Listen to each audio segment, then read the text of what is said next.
The Premature Burial, written by Edgar Allan Poe in the year 1844.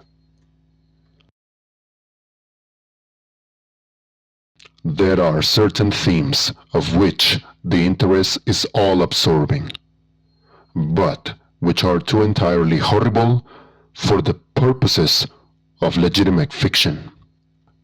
This the mere romanticist must eschew, if he do not wish to offend or to disgust. They are with propriety handled only when the severity and majesty of truth sanctify and sustain them. We thrill, for example, with the most intense of pleasurable pain over the accounts of the passage of the Beresina, of the earthquake at Lisbon, of the plague at London, of the massacre of St. Bartholomew, or of the stifling of the 123 prisoners in the Black Hole at Calcutta. But in these accounts, it is the fact, it is the reality, it is the history which excites. As inventions, we should regard them with simple abhorrence. I have mentioned some few of the more prominent and august calamities on record. But in this it is the extent, not less than the character of the calamity, which so vividly impresses the fancy. I need not remind the reader that, from the long and weird catalogue of human mysteries, I may have selected many individual instances more replete with existential suffering than any of these vast generalities of disaster. The true wretchedness, indeed, the ultimate woe, is particular, not diffuse. That the ghastly extremes of agony are endured by man, the unit, and never by man, the mass. For this let us thank a merciful God. To be buried while alive is, beyond question, the most terrific of these extremes which has ever fallen to the lot of mere mortality. That is, that it has frequently, very frequently, so fallen that it has frequently, very frequently so fallen will scarcely be denied by those who think. The boundaries which divide life from death are at best shadowy and vague. Who shall say where the one ends and where the other begins? We know that there are diseases in which occur total cessations of all the apparent functions of vitality, and yet in which these cessations are merely suspensions, properly so called. They are only temporary pauses in the incomprehensible mechanism. A certain period elapses, and some unseen mysterious principle again sets in motion the magic pinions and the wizard wheels. The silver cord was not for the ever loosed, nor the golden bowl irreparably broken, but where, meantime, was the soul. Apart, however, from the inevitable conclusion a priori that such causes must produce such effects, that the well-known occurrence of such cases of suspended animation must naturally give rise now and then to premature interments. Apart from this consideration, we have the direct testimony of medical and ordinary experience to prove that a vast number of such interments have actually taken place. I might refer at once, if necessary, to 100 well-authenticated instances. One of very remarkable character, and of which the circumstances may be fresh in the memory of some of my readers, occurred not very long ago in the neighboring city of Baltimore, where it occasioned a painful, intense, and widely extended excitement.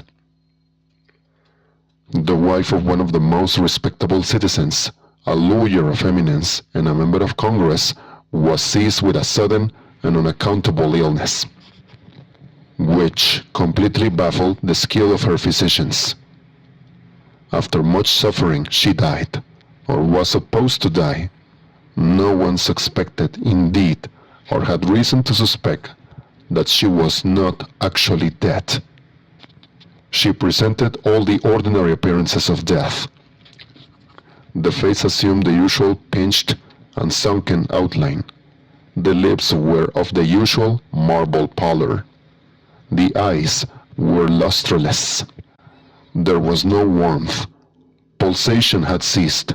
For 3 days, the body was preserved unburied, during which it had acquired a stony rigidity.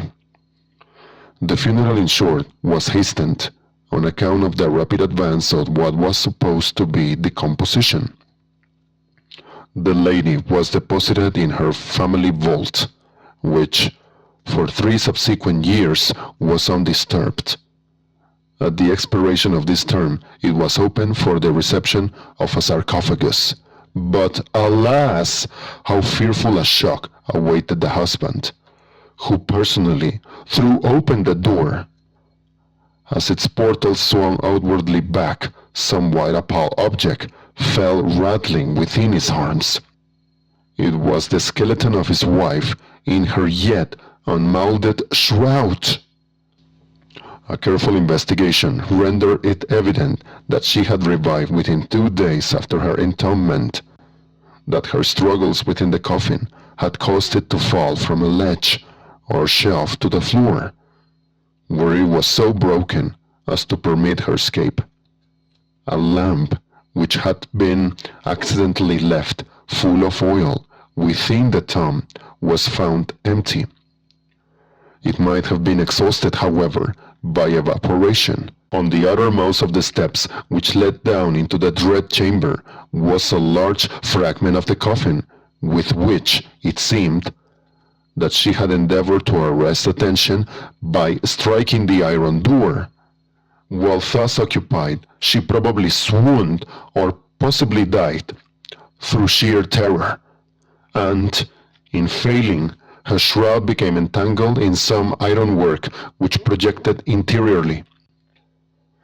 Thus she remained, and thus she rotted, erect. In the year 1810, a case of living inhumation happened in France, attended with circumstances which go far to warrant the assertion that truth is, indeed, stranger than fiction. The heroine of the story was Mademoiselle Victorine Lafourcade, a young girl of illustrious family, of wealth and of great personal beauty. Among her numerous suitors was Julien Bousset, a poor litterateur, a journalist of Paris. His talents and great amiability had recommended him to the notice of the heiress, by whom he seems to have been truly beloved. But her pride of birth decided her finally to reject him, and to wed Monsieur Renard, a banker and a diplomatist of some eminence. After marriage, however, this gentleman neglected, and perhaps even more positively, ill-treated her. Having passed with him some wretched years, she died. At least her condition so closely resembled death as to deceive everyone who saw her. She was buried, not in a vault, but in an ordinary grave in the village of her nativity. Filled with despair and still inflamed by the memory of a profound attachment, the lover journeys from the capital to the remote province in which the village lies, with the romantic purpose of disinterring the corpse and possessing himself of its luxuriant tresses. He reaches the grave. At midnight, he unearths the coffin, opens it, and is in the act of detaching the hair when he is arrested by the unclosing of the beloved eyes. In fact, the lady had been buried alive. Vitality had not altogether departed, and she was aroused by the cares of her lover from the lethargy which had been mistaken for death. He bore her frantically to his lodgings in the village. he employed certain powerful restoratives suggested by no little medical learning. In fine, she revived. She recognized her preserver. She remained with him until, by slow degrees, she fully recovered her original health. Her woman's heart was not adamant, and this last lesson of love sufficed to soften it. She bestowed it upon Bossuet. She returned no more to her husband, but, concealing from him her resurrection, fled with her lover to America. 20 years afterward, the two returned to France, in the persuasion that time had not greatly altered the lady's appearance, that her friends would be unable to recognize her.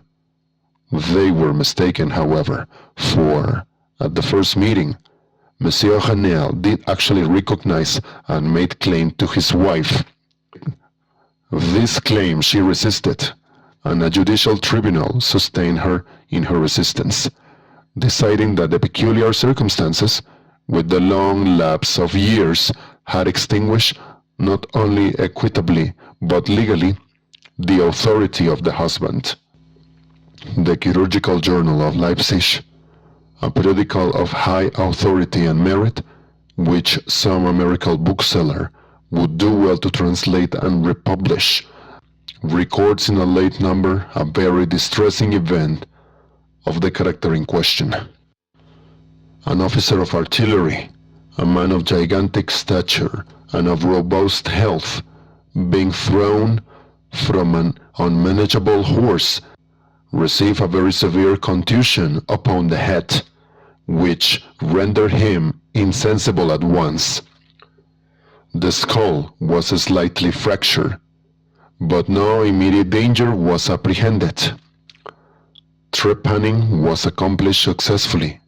He was bled, and many other of the ordinary means of relief were adopted. Gradually, however, he fell into a more and more hopeless state of stupor, and finally it was thought that he died. The weather was warm, and he was buried with indecent haste in one of the public cemeteries. His funeral took place on Thursday. On the Sunday following, the grounds of the cemetery were, as usual, much thronged with visitors, and about noon an intense excitement was created by the declaration of a peasant that, while sitting upon the grave of the officer, he had distinctly felt a commotion of the earth, as if occasioned by someone struggling beneath. At first, little attention was paid to the man's asseveration, but his evident terror, and the dogged obstinacy with which he persisted in his story, had at length their natural effect upon the crowd. Spades were hurriedly procured, and the grave, which was shamefully shallow, was in a very few minutes so far thrown open that the head of its occupant appeared. He was then seemingly dead, but he sat nearly erect within his coffin, the lid of which, in his furious struggles, had partially uplifted. He was forthwith conveyed to the nearest hospital, and there pronounced to be still living, although in an asphytic condition. After some hours he revived, recognized individuals of his acquaintance, and, in broken sentences, spoke of his agonies in the grave. From what he related, it was clear that he must have been conscious of life for more than an hour, while inhumed, before lapsing into insensibility. The grave was carelessly and loosely filled with an exceedingly porous soil, and thus some air was necessarily admitted. He heard the footsteps of the crowd overhead, and endeavored to make himself heard in turn. It was the tumult within the grounds of the cemetery, he said, which appeared to awaken him from a deep sleep. But no sooner was he awake than he became fully aware of the awful horrors of his position. The patient, it is recorded, was doing well and seemed to be in a fair way of ultimate recovery, but fell a victim to the quackeries of medical experiment. The galvanic battery was applied, and he suddenly expired in one of those ecstatic paroxysms which occasionally it superinduces. The mention of the galvanic battery nevertheless recalls to my memory a well-known and very extraordinary case in point,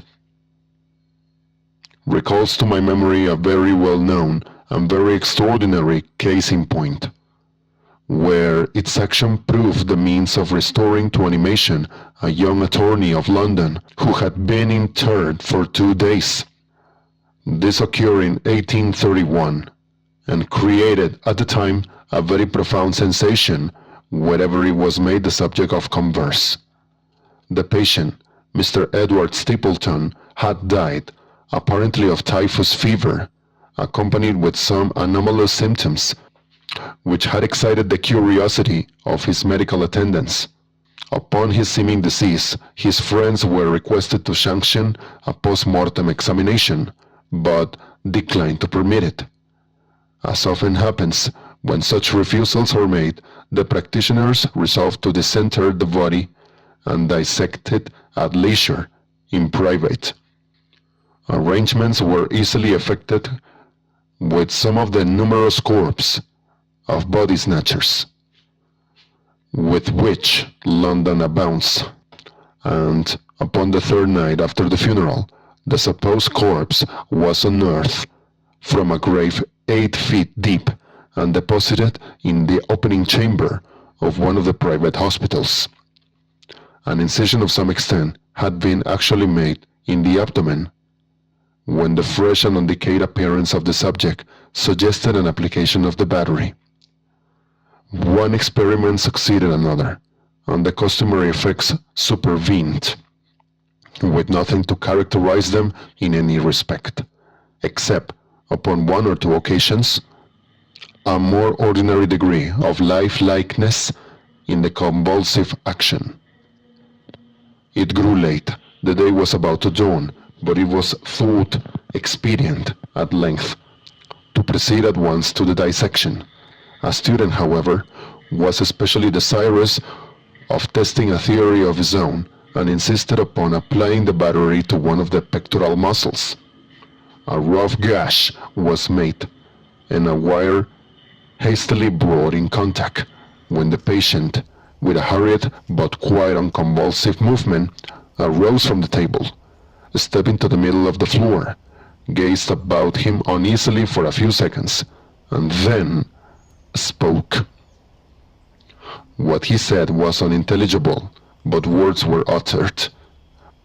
The syllabification was distinct. Having spoken, he fell heavily to the floor. For some moments, all were paralyzed with awe, but the urgency of the case soon restored from their presence of mind. It was seen that Mr. Stapleton was alive, although in a swoon.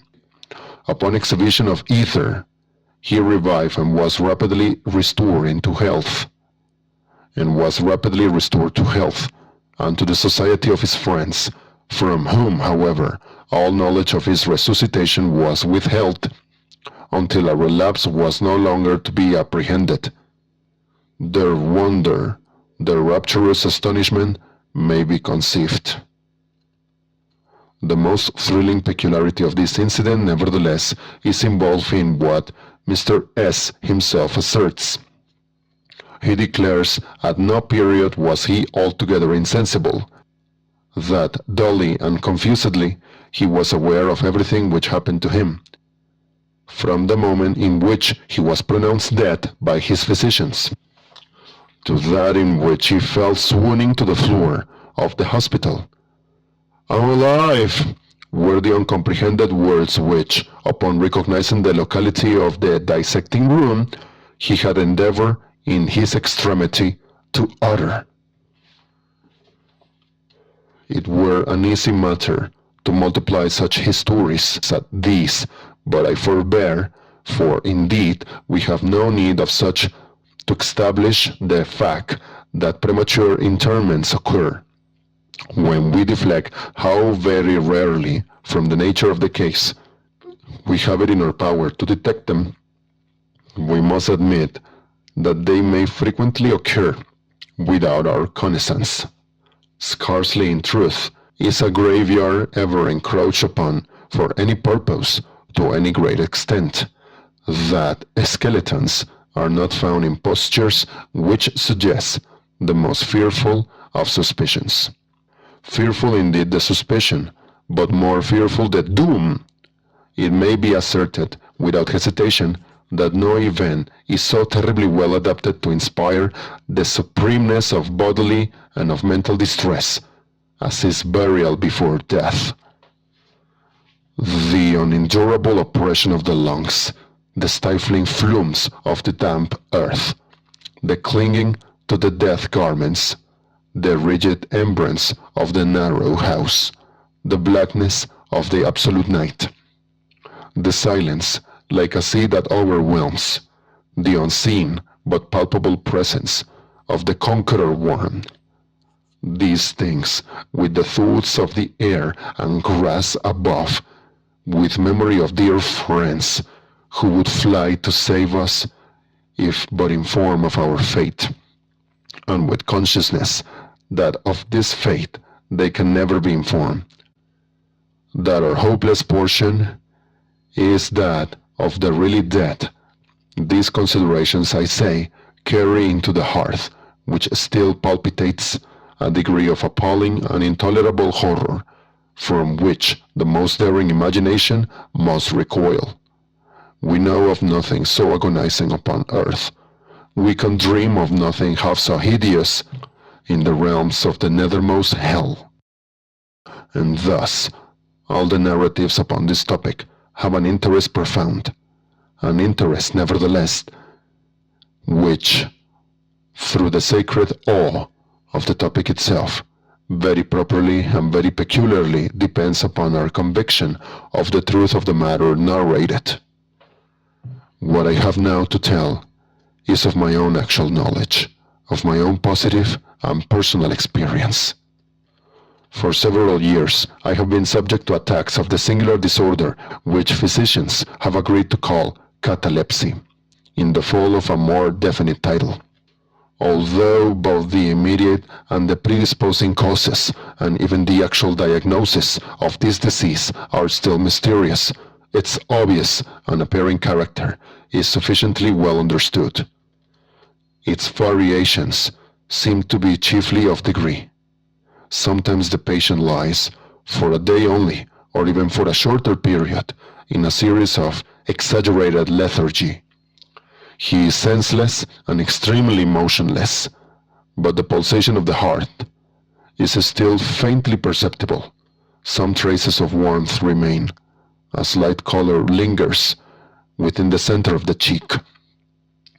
And upon application of a mirror to the lips, we can detect a torpid, unequal, and vacillating action of the lungs. Then again, the duration of the trance is for weeks, even months, while the closest scrutiny and the most rigorous medical tests fail to establish any material distinction between the state of the sufferer and what we conceive of absolute death. Very usually he is saved from premature interment solely by the knowledge of his friends that he has been previously subject to catalepsy, by the consequent suspicion excited, and above all, by the non-appearance of decay. The advances of the malady are, luckily, gradual. The first manifestations, although marked, are unequivocal. The fits grow successively more and more distinctive, and endure, each for a longer term than the preceding. In this lies the principal security from inhumation. The unfortunate whose first attack should be of the extreme character which is occasionally seen would almost inevitably be consigned alive to the tomb. Would almost inevitably be consigned alive to the tomb. My own case differed in no important particular from those mentioned in medical books. Sometimes, without any apparent cause, I sank little by little into a condition of semi-syncope, of half-swoon, and in this condition, without pain, without ability to stir, or strictly speaking, to think, but with dull lethargic consciousness of life and of the presence of those who surrounded my bed, I remained until the crisis of the disease restored me suddenly to perfect sensation. At other times I was quickly and impetuously smitten. I grew sick and numb and chilly and dizzy, and so fell prostrate at once. Then for weeks all was void and black and silent, and nothing became the universe. Total annihilation could be no more. From these latter attacks I awoke, however, with a gradation slow, in proportion to the suddenness of the seizure. Just as the day dawns to the friendless and houseless beggar who roams the streets throughout the long desolate winter night, just so tardily, just so wearily, just so cheerily, came back to the light of the soul, to me. Apart from the tendency to trance, however, my general health appeared to be good, nor could I perceive that it was at all affected by the one prevalent malady, unless indeed an idiosyncrasy in my ordinary sleep may be looked upon as superinduced. Upon awaking from slumber, I could never gain at once thorough possession of my senses, and always remained, for many minutes, in much bewilderment and perplexity. The mental faculties in general, but the memory in especial, being in a condition of absolute abeyance. In all that I endured, there was no physical suffering, but of moral distress and infinitude. My fancy grew charnel. I talked of worms, of tombs, epitaphs, and epitaphs. I was lost in reveries of death, and the idea of premature burial held continual possession of my brain. The ghastly danger to which I was subjected haunted me day and night. The torture of meditation was excessive, in the latter, supreme. When the grim darkness overspread the earth, then, with every horror I thought, I shook as the quivering plumes upon the hearse. When nature could endure wakefulness no longer, it was with a struggle that I consented to sleep, for I shuddered to reflect that, upon awaking, I might find myself the tenant of a grave.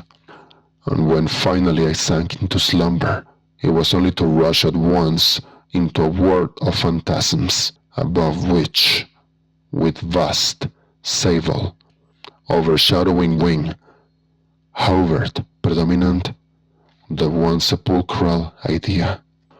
From the innumerable images of gloom which thus oppress me in dreams, I select for record but a solitary vision.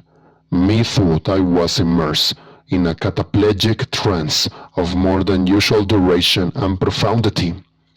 Suddenly there came an icy hand upon my forehead, and an impatient, gibbering voice whispered the word, "Arise," within my ear. Arise. Arise. I sat erect. The darkness was total. I could not see the figure of him who had aroused me. I could call to mind neither the period at which I had fallen into the trance, nor the locality in which I then lay. While I remained motionless and busied in endeavors to collect my thought, the cold hand grasped me fiercely by the wrist, shaking it petulantly, while the gibbering voice said again, "Arise, arise. Did I not bid thee arise?" "And who," I demanded, art thou? I have no names. I have no name in the regions which I inhabit, replied the voice mournfully. I was mortal, but I am fiend. I was merciless, but I am pitiful. Thou dost feel that I shudder, my teeth chatter as I speak. Yet it is not with the chilliness of the night without end. But this hideousness is insufferable. How canst thou tranquilly sleep? How? I cannot rest for the cry of these great agonies. These sighs are more than I can hear. Get thee up. Come with me into the outer night, and let me unfold to thee the graves. Is not this a spectacle of woe? Behold!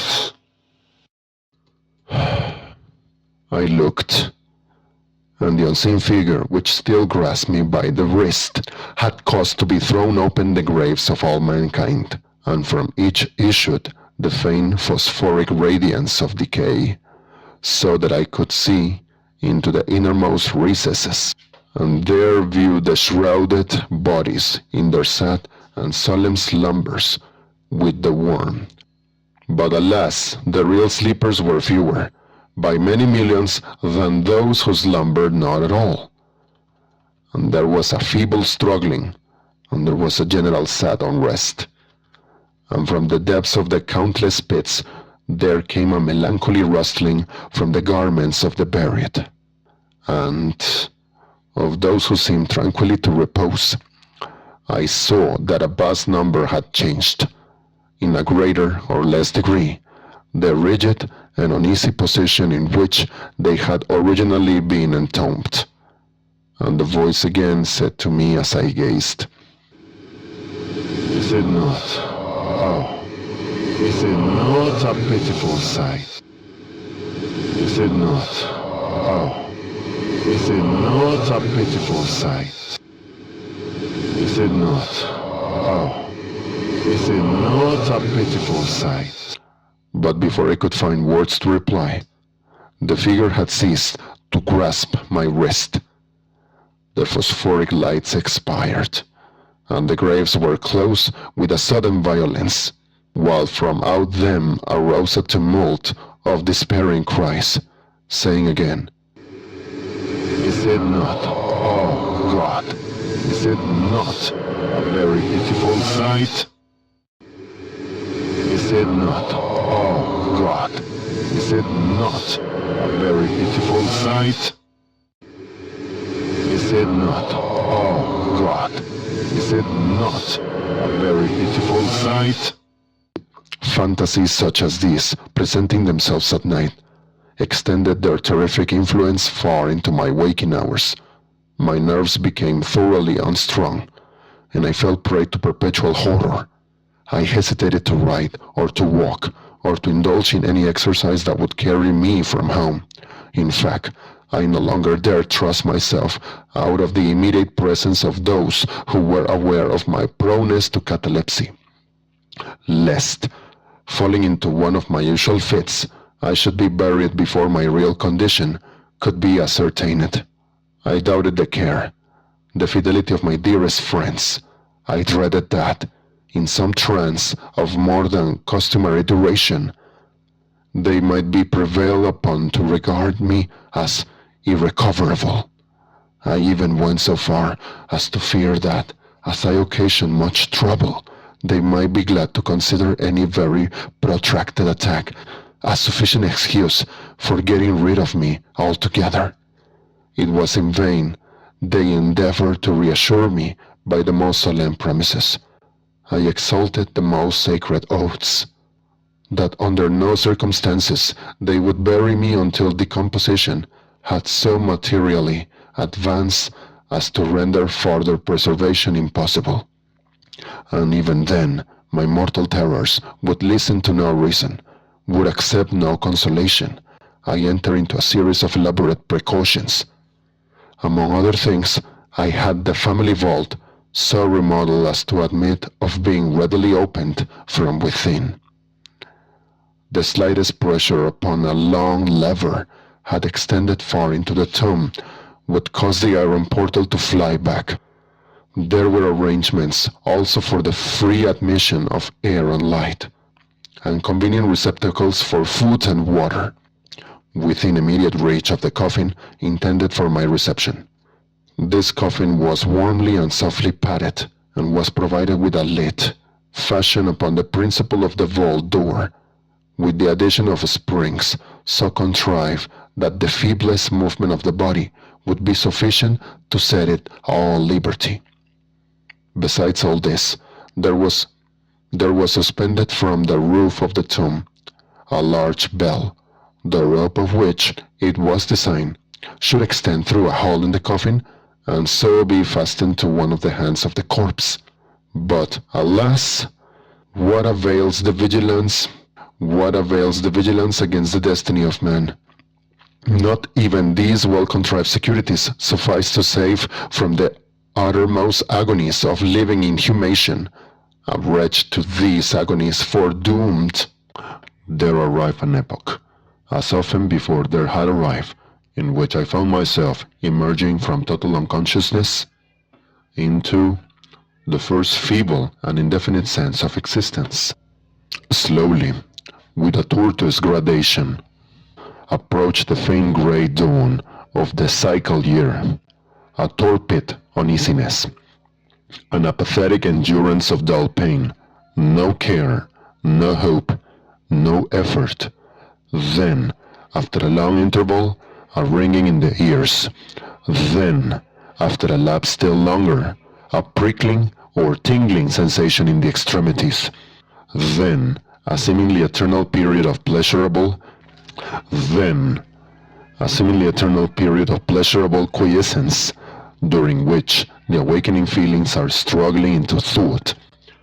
Then, a brief resinking into non-entity. Then, a sudden recovery. At length, the slight quivering of an eyelid, and immediately thereupon, an electric shock of a terror, deadly and indefinite, which sends the blood in torrents from the temples to the heart. And now, the first positive effort to think, and now the first endeavor to remember, and now a partial and evanescent success. And now the memory has so far regained its dominion that, in some measure, I am cognizant of my state. I feel that I am not awaking from ordinary sleep. I recollect that I have been subject to catalepsy.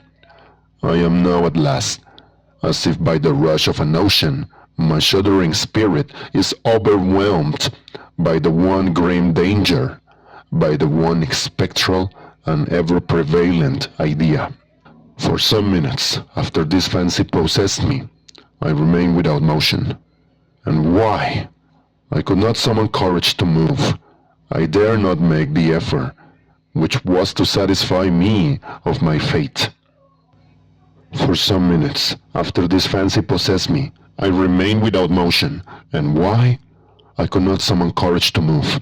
I dare not make the effort, which was to satisfy me of my fate. And yet, there was something at my heart which whispered me, it was sure, despair, such as no other species of wretchedness ever calls into being. Despair alone urged me, after long irresolution, to uplift the heavy lids of my eyes. I uplifted them. It was dark, all dark. I knew that the fit was over. I knew that the crisis of my disorder had long passed. I knew that I had now fully recovered the use of my visual faculties. And yet, it was dark, all dark. The intense and utter raylessness of the night that endureth forevermore. I endeavored to shriek, and my lips and my parched tongue moved convulsively together in the attempt, but no voice issued from the cavernous lungs, which, oppressed as if by the weight of some incumbent mountain, gasped and palpitated with the heart at every elaborate and struggling inspiration. The movement of the jaws in this effort to cry aloud showed me that they were bound up. As is usual with the dead, I felt, too, that I lay upon some hard substance, and by something similar my sides were also closely compressed.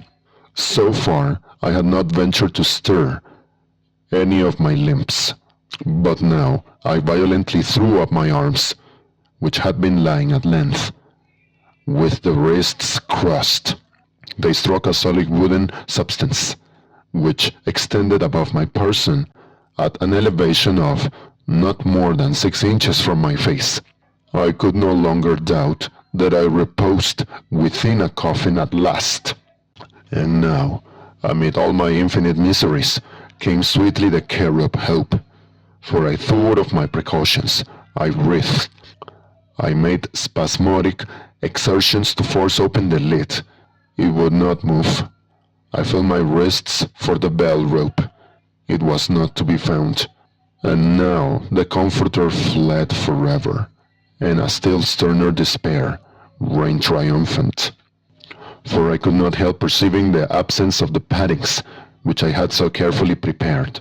And then, too, there came suddenly to my nostrils the strong peculiar odor of moist earth. The conclusion was irresistible. I was not within the vault. I had fallen into a trance while absent from home, while among strangers.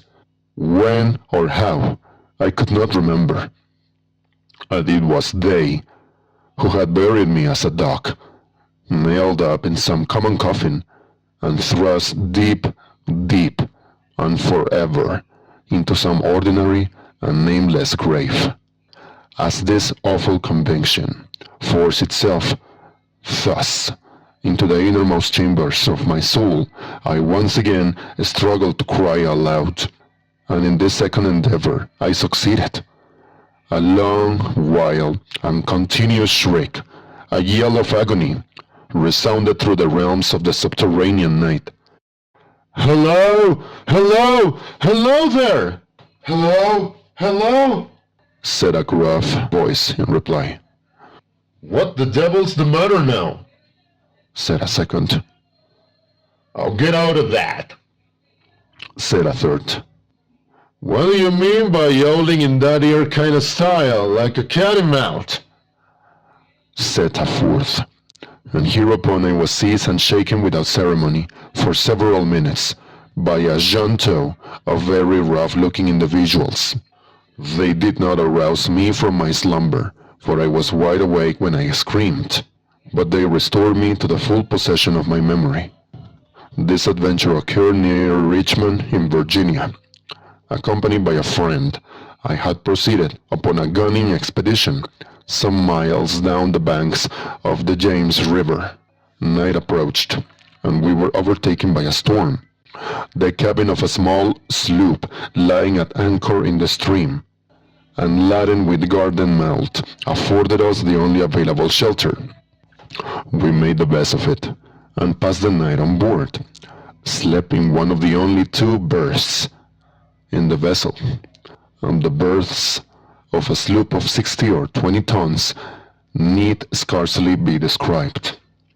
That which I occupied had no bedding of any kind. Its extreme width was 18 inches. The distance of its bottom from the deck overhead was precisely the same. I found it a matter of exceeding difficulty to squeeze myself in. Nevertheless, I slept soundly, and the whole of my vision, for it was no dream and no nightmare, arose naturally from the circumstances of my position, from my ordinary bias of thought, and from the difficulty to which I have alluded of collecting my senses, and especially of regaining my memory, for a moment, for a long time after awaking from slumber. The men who shook me were the crew of the sloop, and some laborers engaged to unload it. From the load itself came the earthy smell. The bandage about the jewels was a silk handkerchief in which I had bound up my head, in default of my customary nightcap. The tortures endure. However, the tortures endure, however, were indubitably quite equal for the time to those of actual sepulture. They were they were inconceivably hideous, but out of evil proceeded good, for their very excess wrought in my spirit an inevitable revulsion. My soul acquired tone, acquired temper. I went abroad. I took vigorous exercise. I breathed the free air of heaven. I thought upon other subjects than death. I discarded my medical books. Buchan I burned. I read no night thoughts, no fustian about churchyards, no bugaboo tales, such as this. In short, I became a new man, and lived a man's life. From that memorable night, I dismissed forever my charnel apprehensions, and with them vanished the cataleptic disorder, of which, perhaps, they had been less the consequence than the cause. There were moments when, even to the sober eye of reason, the world of our sad humanity may assume the semblance of a hell. But imagination of man is not Carathis, to explore with impunity its every cavern. Alas, the grim legion of sepulchral terrors cannot be regarded as altogether fanciful. But, like the demons in whose company Afrasiab made his voyage down the Oxus, they must sleep, or they will devour us. They must be suffered to slumber, or we perish.